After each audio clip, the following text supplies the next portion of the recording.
Good afternoon. I wasn't planning to start the Mackinac Conference with this presentation, but I felt like I needed to address the story in the Detroit News today and make it clear exactly what happened. I have spent the last 5 years in partnership with the Detroit Police Department and the City Law Department to rid this city of dishonest towers. Everything I did was in the singular pursuit of that goal. I have never disclosed the identity of anyone I ever knew to be a confidential source in my life. I would not do that. I did not know there was any confidential source involved in this case. I have enormous regard for the U.S. Attorney's Office. They have made this entire region a better place with their anti-corruption activities, and their leadership on gun violence is the best in the country. I would never have done anything to undercut their efforts, and any suggestion in today's story that I did is just plain nonsense. Let me tell you what happened. The roots of the towing corruption problem in this city go back to the Board of Police Commissioners in 2011, where they set up a lax permit rotation system. And they did it on a no-bid basis, so that towers in this city got permits without bidding. And these permits are extremely lucrative. Not only do you make the money from the tows, but you can make hundreds of dollars a day on storage. And as people in the city know, when their cars are towed, it's not unusual to have several hundred or thousands of dollars in bills by the time you get them back. The process is supposed to work that all of the towers that have a permit, usually there's an average of 20, but it fluctuates, are supposed to go in order so that everybody gets every 20th tow. For years, dishonest towers have found ways to break the rules to get tows much more frequently. And it is a huge risk to the Detroit Police Department, because when you think about this, our officers are out there. When they arrest somebody for drunk driving, the car has to be towed. They come to a scene of an accident, the cars have to be towed. They find a stolen car, the car has to be towed. And if an individual officer phones a tower directly to have them pick it up, the city doesn't pay the bill, you do, and so there's no central process. And so we have seen for years the way towers have gotten around this, and in 2017 the feds indicted 6 police officers for taking bribes, in essence, for giving tows out of the rotation. But the thing that hit us the hardest in 2017 was when Deputy Police Chief Celia Washington was indicted by the feds on a tow rotation issue. And she and Gaspar Fiore, a tower, were indicted and convicted. And if you followed that case, the feds had Gaspar Fiore on a wiretap, got Celia Washington on the phone calls, and convicted both of them. When that happened, Chief Craig did one of the finest things I've seen him do from a leadership standpoint. He decided he was going to rid that department of dishonest towers, and they were a DPD tow process. And so what he did was he himself started several investigations on officers within the department. Then he took an assistant chief by the name of James White and put him in charge of finding a new towing system and investigating the existing companies. We brought in our best attorney, Chuck Ramey, from the city law department to back them in this effort. And what we did was set up parallel investigations. And this is really important to understand. The feds do a really good job of getting the person who took the bribe. Our job is to make sure the dishonest towers are gone so there's no bribes in the future. And so we set out to rid the department of any dishonest towers. And that means we investigated the towers. DPD investigated towers for excessive charges, for improper rotations, and the like. So you had DPD investigations going on as well. Chief Craig and I went to the Board of Police Commissioners, to the leadership, and we said it's time to end this no-bid permit process. Put an end to it and move on. The Board of Police Commissioners wasn't really willing to end it, but they said our problem is dishonest towers. Let's terminate them. And to their credit, the Board of Police Commissioners in 2017 terminated several towers. That created a storm of controversy and litigation in which the towers came back and sued. And to me, this is the most misleading aspect of today's story. To read the story, you would think the feds were doing all the investigating and Detroit had no responsibility except to stay out of the way. The fact of the matter is the Detroit Police Department and the Detroit Law Department were doing our own efforts very diligently to get rid of these towers. And so following the termination of several towers, we were embroiled in litigation. And as the investigations continued, we became concerned that while there were honest towers, there were a whole lot who weren't. We were concerned when we got rid of all the dishonest towers, there wouldn't be enough capacity in the city. And so Chief Craig and I went to the Board of Police Commissioners and said, the Detroit Police Department needs to have its own towing operation. We've got to have our own capacity. We can't be dependent. And again, the Board of Police Commissioners stepped up.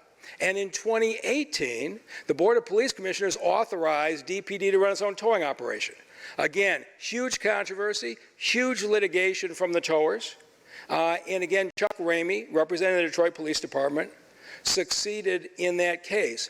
We knew that we were continuing to have a fight and we were going to stay with it until the no-bid permit process was gone.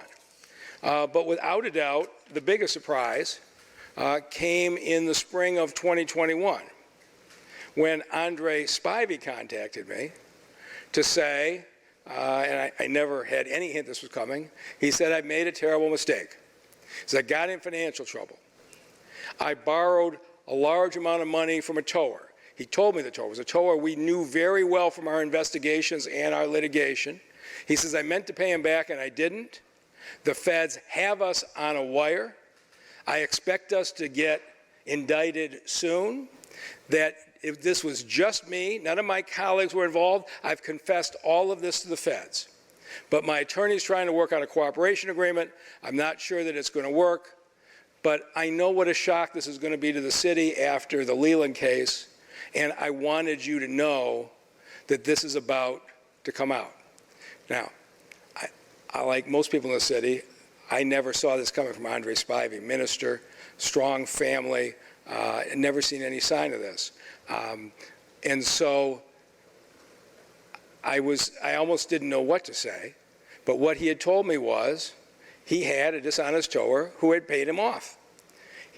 Andre Spivey never said a word about a confidential source, nothing like that. I walked out of that conversation believing that I had just been told that I have a city councilman who has taken a bribe from a dishonest tower. Now, if anybody had suggested there was a confidential source involved, I wouldn't have said a word.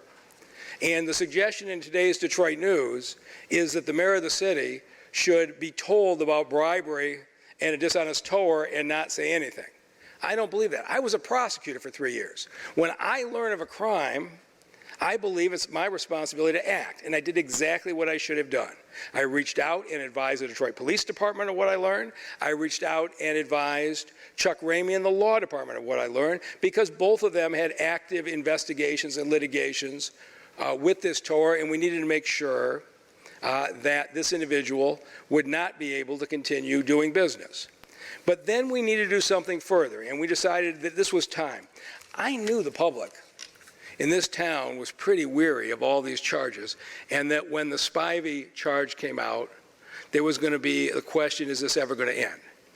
And so I laid out a plan with the team that we would get the Board of Police Commissioners to finally eliminate the no-bid towing permits. And so we worked intensely on a plan to do that. On July 28th, Andre Spivey was indicted. 6 weeks later, the Board of Police Commissioners voted finally to eliminate the no-bid permitting process. We were spending our time working on that. We weren't sitting around gossiping. We were doing what we believed we should be doing for the city of Detroit. And I want to be very clear on this. No one to this day from any federal agency has ever reached out to me and suggested that I did anything that was wrong. I've not heard a word from them. I spent 3 years as a prosecutor. As a prosecutor, you went straight ahead when you had evidence of a crime. If the feds called you and said, hey, we've got this, back off, you respected that. If the feds said, hey, would you please be quiet and stay away from this individual, this person is working with us, we respect that. That's the way I always worked. Nobody from any federal agency ever suggested to me that this tower had become a confidential source, or I would have honored that. But the reality is that what I did was this. I never knew the source was confidential. I was told by a councilman about information, and I acted on it properly and appropriately, going to the law department, going to the police department, and then removing this no-bid permit process from the city. And as I say, to this day, no one from any federal agency has reached out to me and suggested they had any problem with anything I did. And with that, I will take any questions. Yeah.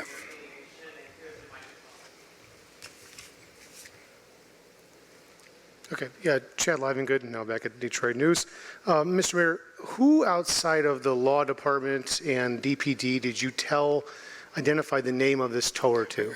I'm not going to get into individual people and draw them in, but my management team was actively engaged in developing the plan to get rid of the no-bid towers. We put a system in place that now you're going to have to go through a rigorous bid process to get the work. There's going to be computer software monitoring you and the ability to remove you quickly. We were all working on this. None of us thought the name of a dishonest tower was anything confidential. And so there were people internally who knew the name, but that wasn't our focus. At no point did we ever disclose it to the public, and of course it still hasn't been disclosed to the public this day.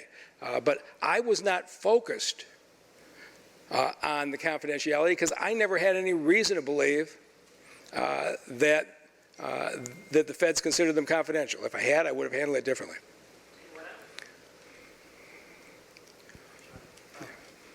Okay, Mayor Charlie Langton, WJ and Fox 2. Mayor, you're a prosecutor, ex-prosecutor. Do you believe it's illegal to disclose a confidential source anyway?